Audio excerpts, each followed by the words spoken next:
Hello, welcome to SZINMEOGLOBAL Farms. Today I'm taking a tour on our palm tree plantation. Or you can see around here our palm trees.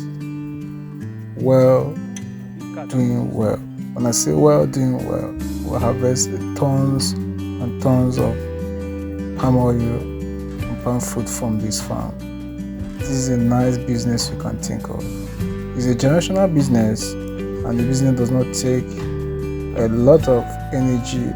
All you need is patience. You have patience, you can start up this farm. Now the benefit of this is that you're gonna have a patience for 6 to 7 years for you to start reaping the benefit of this farm. You can see down there to the end is a full farm. Our full farms located at Benin City.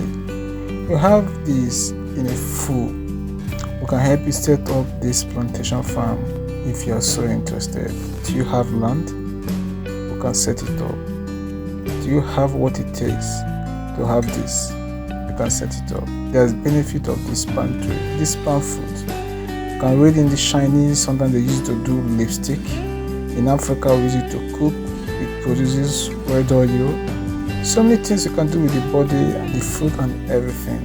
So we're taking on a tour to see what's going on in our farm, the bush. And one thing is that when you're coming into the plantain farm, you have to be prepared, because you leave this farm for a very long time, you return back to see what is going on. Then this is me. Thanks for watching.